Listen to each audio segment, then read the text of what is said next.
Hello friends, आज की ताज़ा खबरों में आप सभी का स्वागत है। झारखंड की तमाम छोटी बड़ी खबर इस वीडियो में देखने को मिलेगी। सबसे पहले बड़ी खबर, मुख्यमंत्री का ऐलान, झारखंड में सबको कोरोना टीका मुक्त। एक बड़ी खबर की झारखंड में 18 वर्ष से ऊपर के सभी आयु वर्ग के सभी लोगों को मुफ्त में कोरोना का टीका लगाया जाएगा। मुख्यमंत्री हेमंत सोरेन ने ये ऐलान किए हैं। राज्य सरकार ने इसकी तैयारी युद्ध स्तर पर शुरू कर दी है और सीएमओ और स्वास्थ्य विभाग के पदाधिकारियों ने इसके लिए प्रयास शुरू कर दिए हैं। इस संबंध में शीघ्र ही घोषणा की जाएगी। 1 मई से 18 वर्ष से ऊपर के सभी लोगों का कोरोना टीका होना है। इसमें 45 वर्ष से अधिक उम्र के लोगों के लिए टीका केंद्र सरकार मुफ्त उपलब्ध कराती रहेगी। इसी के साथ ही अगली बड़ी खबर, लॉकडाउन में होने वाले शादी समारोह के लिए लेना होगा परमिशन। एक बड़ी खबर की लॉकडाउन में होने वाले शादी विवाह तिलक छेका के लिए अब थाना या प्रखंड के बीडीओ से परमिशन लेना होगा। बीडीओ या थाना से परमिशन मिलने के बाद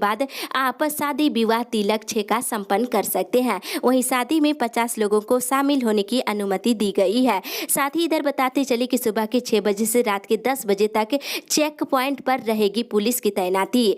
चेक पॉइंट पर सुबह के 6 बजे से रात के 10 बजे तक दंडाधिकारी, पुलिस अधिकारी और जवानों की तैनाती रहेगी।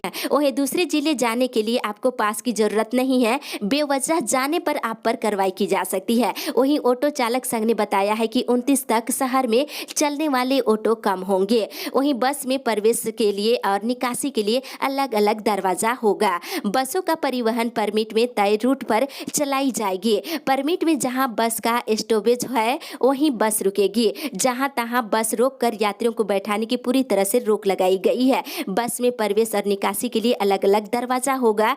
और वहीं बता दें, वाहनों में निर्धारित सीट से अधिक यात्री बैठाना नहीं है। और साथ ही इधर टैक्सी, ऑटो और ई रिक्शा चालकों को अपने पास यात्री पंजी रखना होगा। और यात्रियों को भी कैब, टैक्सी, ऑटो और ई रिक्शा चालक का नाम, वाहन संख्या, पता और मोबाइल नंबर अपने पास रखना होगा। वाहन में पान, गुटखा, सिगरेट का सेवन पूरी तरह से प्रतिबंध है। कोई यात्री या चालक इसका उल्लंघन करते हैं तो आप पर प्राथमिकी दर्ज की जाएगी। इसी के साथ ही अगली बड़ी खबर, मौसम विभाग से झारखंड में बदला मौसम का मिजाज। बंगाल की खाड़ी में बन रहे निम्न दबाव का असर झारखंड और बिहार के कई जिलों पर है। इससे राजधानी समेत कई जिलों में मौसम का मिजाज बदल गया है। शाम होते होते राजधानी समेत कई जिलों में तेज हवाएं चलने लगी। कहीं कहीं गर्जन के साथ बारिश भी हुई है। इस कारण लोगों को गर्मी से थोड़ी राहत मिली है। मौसम विभाग ने बताया है कि 25 अप्रैल तक मौसम की स्थिति इसी तरह से रह सकती है। वहीं कल हजारीबाग और पलामू प्रमंडल में गर्जन के साथ तेज हवा चल सकती है। इस दौरान हवा की गति 30 से 40 किलोमीटर प्रति घंटे की रफ्तार हो सकती है। इसी के साथ ही अगली बड़ी खबर, झारखंड कोरोना अपडेट्स। झारखंड पिछले 24 घंटे के दौरान 7,595 कोरोना के नए मरीज मिले हैं। इसके साथ ही 106 मरीजों की मौत हो गई है और 2,377 मरीज स्वस्थ हुए हैं।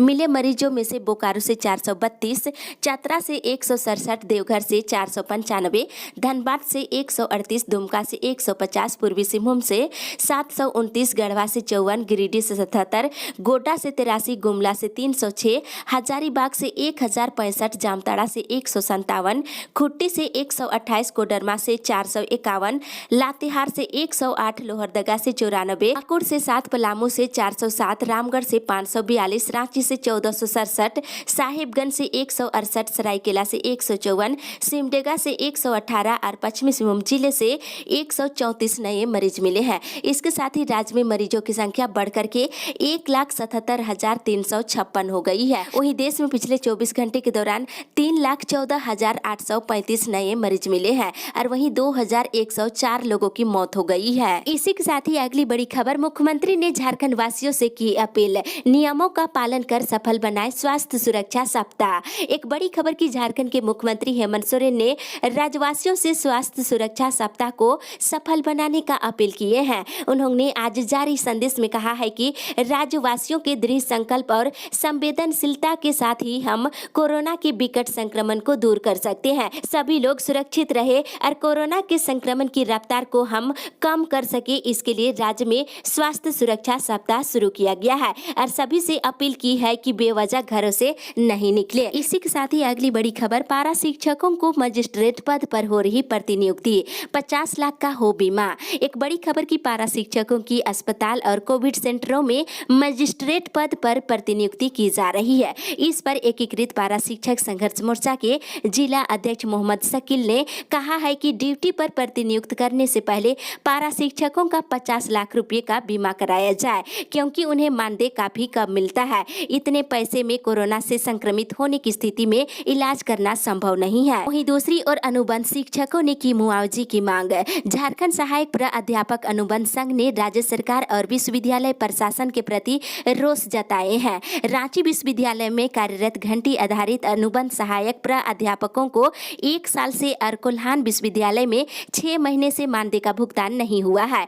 कोरोना महामारी से ये शिक्षक संक्रमित हो रहे हैं और अब तक 2 शिक्षक इसकी चपेट में आकर जान गंवा चुके हैं। संघ ने महामारी के कारण मरने वाले शिक्षकों को 50 लाख रुपए की क्षतिपूर्ति देने की मांग किए हैं। इसी के साथ ही अगली बड़ी खबर, झारखंड के बैंकों में भी लॉकडाउन, 10 बजे खुलेंगे, 2 बजे हो जाएंगे बंद। एक बड़ी खबर की झारखंड में कोरोना संक्रमण के बढ़ते मामले को देखते हुए बैंकों ने अपने कामकाज अवधि की क्षमता को घटा दी है। बैंकों अब आधी क्षमता के साथ काम करेंगे और कामकाज की अवधि सुबह के 10 बजे से लेकर दोपहर के 2 बजे तक होगी। फिलहाल ये व्यवस्था 30 अप्रैल तक प्रभावी रहेगी। 30 अप्रैल को समीक्षा बैठक के बाद आगे निर्णय लिया जाएगा। इसी के साथ ही अगली बड़ी खबर, इस महीने कर्मचारियों और अफसरों को मिलेंगे कम वेतन।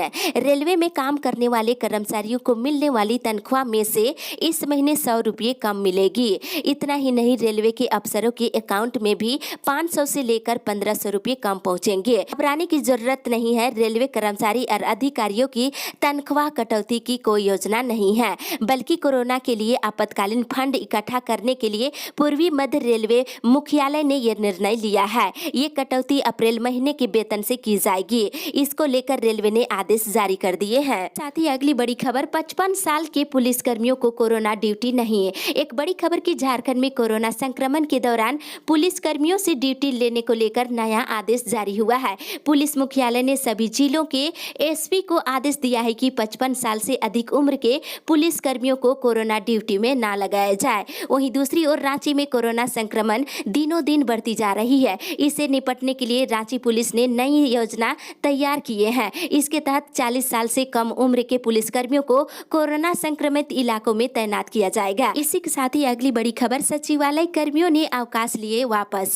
सचिवालय कर्मियों ने 22 अप्रैल से 29 अप्रैल तक के लिए किए गए सामूहिक अवकाश के ऐलान को वापस लिए हैं। सचिवालय सेवा संघ के महासचिव पीकेश कुमार सिंह ने इसकी घोषणा की है। सिंह ने बताया है कि सचिवालय सेवा संघ राज्य सरकार की ओर से घोषित स्वास्थ्य सुरक्षा सप्ताह का समर्थन किया है और सचिवालय सेवा संघ की ओर से कहा गया है कि सचिवालय कर्मी सरकार के द्वारा चिन्हित पदाधिकारियों के दिशा निर्देशों का पालन करेंगे। वहीं संघ की ओर से पूरे सचिवालय को सैनिटाइज करने की मांग की गई है। इसी के साथ ही अगली बड़ी खबर, स्वास्थ्य बीमा नहीं तो होगा आंदोलन। मनरेगा कर्मचारी संघ के प्रदेश अध्यक्ष जॉन पीटर बागे ने मनरेगा कर्मियों का स्वास्थ्य बीमा कराने की मांग राज्य सरकार से की है। बागे ने कहा है कि मनरेगा कार्य के अतिरिक्त ग्रामीण क्षेत्र में वैक्सीनेशन और कोरोना जांच में मनरेगा कर्मियों को भी लगाया जा रहा है और संक्रमित लोगों को उचित सुविधा मुहैया कराने से लेकर क्वारंटीन सेंटर तक का जिम्मा मनरेगा कर्मियों को दिया गया है। लेकिन मृत्यु होने पर कोई पारिवारिक लाभ या जीवन बीमा नहीं दी जाती है। अल्प मानदेय पर कार्यरत कर्मचारियों को किसी प्रकार की कोई भी सुरक्षा की गारंटी नहीं दी गई है। इस विकट परिस्थिति में सरकार मनरेगा कर्मियों के हित में ठोस कदम नहीं उठाती है तो संघ को बगावत करने और ठोस निर्णय लेने के लिए मजबूर होना पड़ेगा। इसी के साथ ही अगली बड़ी खबर, अल्पकालीन स्थिति में मिलेगी एम्बुलेंस सेवा। जिला बार एसोसिएशन के नए बार भवन के बेसमेंट में वर्षों से बेकार पड़े एम्बुलेंस को ठीक कराकर उपयोग में लाने की आवाज वकीलों का एक समूह 4-5 दिनों से उठा रहे थे। आपको बता दें, अप्रैल महीने में कोरोना महामारी से 11 वकीलों की मौत हो गई है। इसी को देखते हुए धूल फाक रहे एम्बुलेंस को ठीक कराकर वकीलों के उपयोग में लाए जाने की आवाज उठ रही है। कुछ वकीलों ने इसको लेकर एसोसिएशन के अध्यक्ष एपीसी अग्रवाल के घर जाकर बातचीत किए हैं। आश्वासन दिया है कि जल्द ही एम्बुलेंस को निकाल कर ठीक करने के लिए दिया जाएगा। इसी के साथ ही अगली बड़ी खबर, भारत गरीबी की श्रेणी वाले देशों में हो गया शामिल। एक बड़ी खबर की बार बार लॉकडाउन लगने से जो ये तस्वीर सामने आती है उसका असर देश पर भी बहुत गहरा होता है। देश में ये महामारी जितना बढ़ेगी, भारत में गरीबी की समस्या उतनी ही तेजी से पांव पसारती जाएगी। आपको बताते चले कि पीयू रिसर्च सेंटर के अनुसार पिछले 1 साल में महामारी की वजह से भारत में गरीबों की संख्या 6 करोड़ से 13 करोड़ 40 लाख हो गई है। यानी सिर्फ 365 दिन में गरीबों की संख्या दोगुनी हो गई है। 45 साल बाद भारत सामूहिक गरीबी की श्रेणी वाले देशों में शामिल हो गया है। साथ ही अगली बड़ी खबर, बिना मास्क वालों को नहीं मिलेगा राशन। एक बड़ी खबर की झारखंड के सभी जिलों में जन वितरण प्रणाली की दुकानों से लोगों को कोविड नियमों के तहत ही राशन का वितरण किया जाएगा। लाभुकों और दुकानदार दोनों को ही वितरण के दौरान मास्क लगाना जरूरी होगा। बिना मास्क के लाभुकों के आने पर उन्हें वापस कर दिया जाएगा। गुरुवार को विशिष्ट अनुभाजन पदाधिकारी ने विभाग के अधिकारियों के साथ बैठक कर ये निर्देश दिए हैं। वहीं राशन को लेकर किसी तरह की कोई भी लाभुकों को दिक्कतें होती है, आप इस नंबर पर संपर्क कर सकते हैं। सुबह के 11 बजे से 2 बजे तक आप शिकायत दर्ज करा सकते हैं। वहीं जन वितरण प्रणाली के दुकानदारों के लिए निर्देश जारी किया गया है। खाद्यान्न वितरण के दौरान शारीरिक दूरी का पालन करना होगा और लाभुकों का ई पोस्ट मशीन पर अंगूठा का निशान लगाने से पहले सैनिटाइजर का उपयोग करना जरूरी है। इसी के साथ ही अगली बड़ी खबर, 30 तक कर सकते हैं क्लेट का आवेदन। लॉ के क्षेत्र में करियर बनाने की इच्छा रखने वाले छात्र छात्राओं के लिए कॉमन लॉ एडमिशन टेस्ट के माध्यम से इसमें प्रवेश करने का अच्छा मौका है। क्लेट के माध्यम से देश भर के 22 नेशनल लॉ कॉलेज में नामांकन होता है। आपको बता दें, परीक्षा में भाग लेने के लिए ऑनलाइन आवेदन 30 अप्रैल तक जमा लिया जाएगा। इच्छुक अभ्यर्थी आवेदन कर सकते हैं। इसी के साथ ही अगली बड़ी खबर, रिम्स को छोड़कर सभी अस्पताल अब डीसी के जिम्मे। एक बड़ी खबर की राज्य सरकार ने रिम्स रांची को छोड़कर राज्य के सभी मेडिकल कॉलेजों और अस्पतालों को अब उपायुक्तों के प्रशासनिक नियंत्रण में दे दिया है। राष्ट्रीय आपदा प्रबंधन अधिनियम 2005 और झारखंड महामारी अधिनियम 2020 के प्रावधानों के तहत राज्य सरकार ने विशेष परिस्थितियों को देखते हुए ये निर्णय लिया है। गुरुवार को विकास आयुक्त सह स्वास्थ्य विभाग के अपर मुख्य सचिव अरुण कुमार सिंह ने इस संबंध में आदेश जारी कर दिया है। इसी के साथ ही अगली बड़ी खबर, कोविन पोर्टल पर 28 अप्रैल से बालिगों का होगा पंजीकरण। एक राहत भरी खबर की, कोरोना टीका लगवाने के लिए 18 साल से अधिक उम्र के लोगों का पंजीकरण 28 अप्रैल से कोविन या आरोग्य सेतु ऐप पर शुरू हो जाएगा। अधिकारियों ने गुरुवार को बताया है कि इसकी प्रक्रिया और जरूरी दस्तावेज पहले के चरण की तरह ही होगा, यानी कि आधार कार्ड के साथ ही वोटर ID कार्ड की जरूरत पड़ेगी। वहीं केंद्र सरकार ने 1 मई से देश में टीकाकरण अभियान के तीसरे चरण के तहत 18 साल से अधिक उम्र के सभी लोगों को टीका लगाने की अनुमति देने की घोषणा की है। वहीं दूसरी ओर हजारीबाग के दारू प्रखंड के ईरगा पंचायत के दारू खरीका गांव में ग्रामीणों ने बैरिकेडिंग कर बाहरी लोगों के गांव में आने पर रोक लगा दी है। इसके साथ ही अगली बड़ी खबर, बदले हुए पैटर्न के आधार पर होगी CBSE की परीक्षा। CBSE ने सत्र 2021-22 में होने वाली आंतरिक और बोर्ड की परीक्षाओं के लिए प्रश्न पत्र के प्रारूप में बदलाव किए हैं। आगामी परीक्षा के लिए फॉर्मेट जारी किया गया है। आगामी सत्र की परीक्षाओं में किस तरह के प्रश्न और कितने प्रश्न के और कितने अंक के प्रश्न पूछे जाएंगे, ये सारी जानकारी दी गई है। अधिक जानकारी के लिए वेबसाइट लॉगिन कर चेक कर सकते हैं। वहीं राजधानी रांची के अधिकांश CBSE स्कूलों में 11वीं में नामांकन के लिए रजिस्ट्रेशन की प्रक्रिया शुरू हो गई है। कोरोना संक्रमण के कारण स्कूल बंद है, इसलिए सभी स्कूलों में ऑनलाइन माध्यम से रजिस्ट्रेशन की जा रही है। इसी के साथ ही अगली बड़ी खबर, प्रवासी मजदूर पहुंचे तो बढ़ा बस और ऑटो का भाड़ा। एक बड़ी खबर की, प्रवासी मजदूरों के लौटने के साथ बस और ऑटो चालकों की मनमानी फिर से शुरू हो गई है। गरीब प्रवासी मजदूरों से मनमाना भाड़ा वसूली जा रही है। पुलिस प्रशासन मूक दर्शक बनकर रह गए हैं। गरीब प्रवासी मजदूरों पर दोहरी मार पड़ रही है। एक तो रोजगार छू गई है, वहीं उन्हें आर्थिक क्षति भी हो रही है। साथ ही इधर लॉकडाउन की घोषणा के साथ ही प्रवासी मजदूरों के घर लौटने का सिलसिला पिछले कुछ दिनों से तेज हो गई है। श्रमिकों की घर वापसी की आपाधापी के कारण दिल्ली और महाराष्ट्र के स्टेशनों से धनबाद आने वाली ट्रेनों में जगह नहीं है। मजदूरों की मजबूरी का दलाल बखूबी फायदा उठा रहे हैं। इसी के साथ ही अगली बड़ी खबर, चप्पे चप्पे पर पुलिस है तैनात, सड़क पर निकलने वालों की हो रही चेकिंग। कोरोना संक्रमण की चेन को तोड़ने के लिए सरकार की ओर से घोषित आंशिक लॉकडाउन के पहले दिन राज्य भर में ज्यादातर दुकानें बंद रही। केवल फल सब्जी समेत आवश्यक वस्तुओं की दुकानें खुली रही। वहीं शहर में सन्नाटा देखने को मिला है और जरूरतमंद ही घरों से बाहर निकले हैं। इस दौरान पुलिस भी सड़कों पर तैनात देखने को मिला है। और इस दौरान कोरोना के बढ़ते मामले के बीच रामगढ़ में कोविड गाइडलाइन का जमकर धज्जियां उड़ाई गई है। दरअसल जिले के छावनी क्षेत्र स्थित सब्जी बाजार में लोग सोशल डिस्टेंस का ना पालन कर रहे हैं और ना ही मास्क लगा रहे हैं। हैं। साथ ही इधर लोहरदगा में लॉकडाउन का पहला दिन असरदार रहा, बाजार में सन्नाटा पसरा रहा।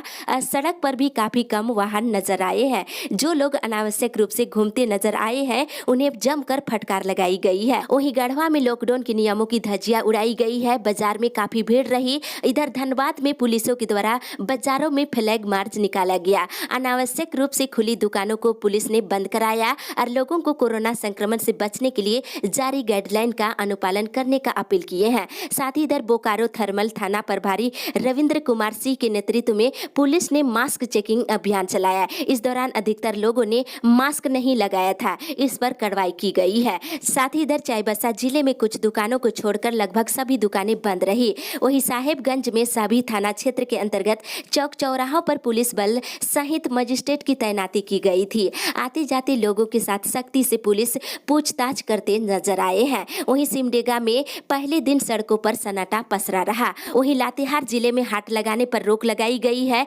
लेकिन सरकार के आदेश को दरकिनार करते हुए लोगों ने न सिर्फ हाट लगाया बल्कि सोशल डिस्टेंस का जमकर धज्जियां उड़ाए हैं। वहीं देवघर में भी जमकर सोशल डिस्टेंस की धज्जियां उड़ाई गई है। प्रशासन के निर्देश के बाद कई दुकानों को कल खुली हुई थी उसे बंद कराया गया है और खूंटी जिले में आंशिक लॉकडाउन का असर देखने को मिला है। सड़कों में लोगों की आवाजाही कम रही और वहीं गैर जरूरी दुकानें पूरी तरह से बंद रही। इक्की दुक्के ऑटो सड़क पर सवारी लेकर चलते नजर आए हैं और सिमडेगा में पहले दिन सड़कों पर सन्नाटा पसरा रहा। इसी के साथ ही अगली बड़ी खबर, रिम्स में ईओपीडी सेवा आज से शुरू। रिम्स में शुक्रवार से ईओपीडी की सेवा शुरू कर दी जाएगी। इसके लिए 3 फोन नंबर सहित एक टोल फ्री नंबर जारी किए गए हैं जिन पर कॉल किया जा सकता है। मरीजों के कॉल सुबह के 10 से 12 बजे के बीच लिए जाएंगे, जबकि दूसरी पाली में डॉक्टर खुद से कॉल कर मरीजों को उनकी क्वेश्चन के जवाब देंगे। इस अपडेट में बस इतना ही। आगे की खबर के लिए